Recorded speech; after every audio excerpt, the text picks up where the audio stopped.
أعوذ بالله من الشيطان الرجيم بسم الله الرحمن الرحيم والصلاة والسلام على أشرف الأنبياء والمرسلين نبينا محمد وعلى آله وأصحابه أجمعين وأشهد أن لا إله إلا الله وحده لا شريك له وأشهد أن محمدا عبده ورسوله صلى الله عليه وسلم ثم أما بعد.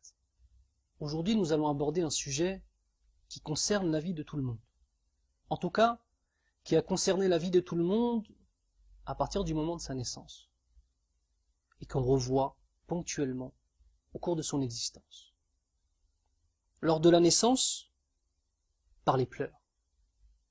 Le moment où Allah Azza wa Jalla a fait en sorte que tu sortes d'un univers qui était le ventre de ta mère, le seul connu pour toi, pour te sortir vers un nouvel univers, immense et inconnu, avec une nouvelle façon de respirer, avec des nouvelles sensations, avec un nouveau toucher.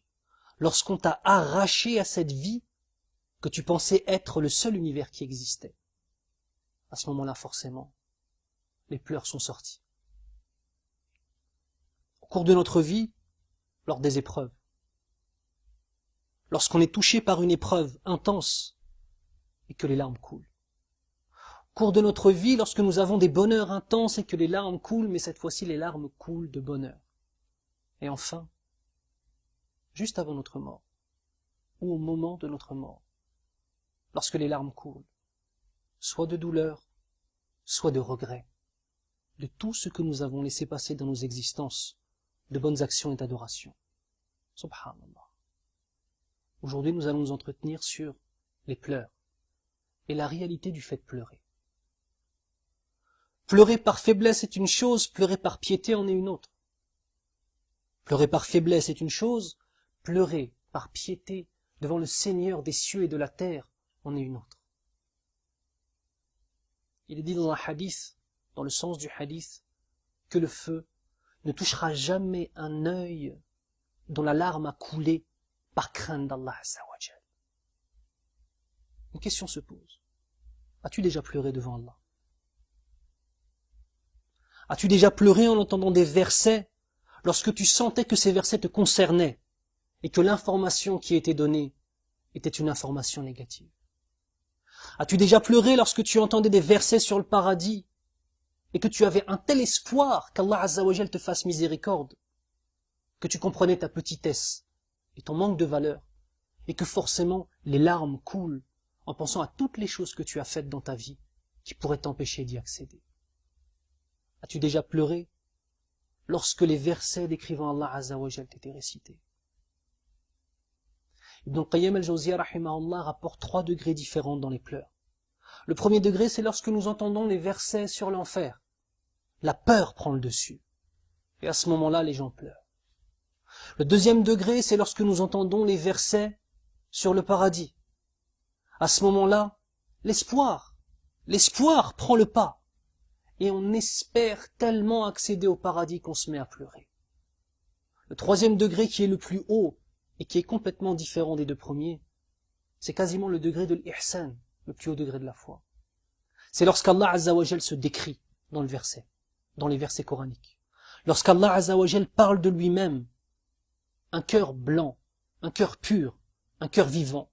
Lorsqu'il entend les versets qui parlent d'Allah, comme par exemple Ayat al-Kursi, le verset du trône, celui-ci ne peut s'empêcher de pleurer, parce qu'il pleure face à la perfection d'Allah Azza wa Jal et sa propre imperfection. À partir de ce moment-là, on se doit de comprendre que les pleurs font partie des signes de la piété, des signes de la réelle compréhension de ce qui se passe. Mon frère ou ma sœur, mon frère, t'as déjà pleuré quand une femme t'a largué, quand une femme t'a laissé? Ma sœur, tu as déjà pleuré lorsqu'un homme t'a quitté? Tu as déjà pleuré lorsqu'un proche à toi t'a quitté et qu'il est mort? Tu as déjà pleuré même, allez, on va aller plus loin, devant une série, devant un film, des larmes qui coulent. As-tu déjà pleuré devant Allah Azza wa Jal? Est-ce que ta prière est arrivée à un degré de concentration tel que tu t'oublies et que tout ce qui reste, c'est toi et ton Seigneur, et entre vous deux, des péchés qui t'empêchent d'avoir un véritable degré de spiritualité? Est-ce que tu as déjà vécu ça? Si la réponse est oui, alors fais en sorte, incha'Allah ta'ala, de pouvoir vivre ça à chacune de tes prières. Si la réponse est non, il faut se remettre en question. Pleurer devant une série et ne pas pleurer devant Allah Azza wa Jal face à nos péchés. Certains me diront, mais pourquoi pleurer? On pleure parce qu'on a conscience de ce qu'on a fait. On pleure parce qu'on a conscience que Allah Azza wa Jal nous a tout donné.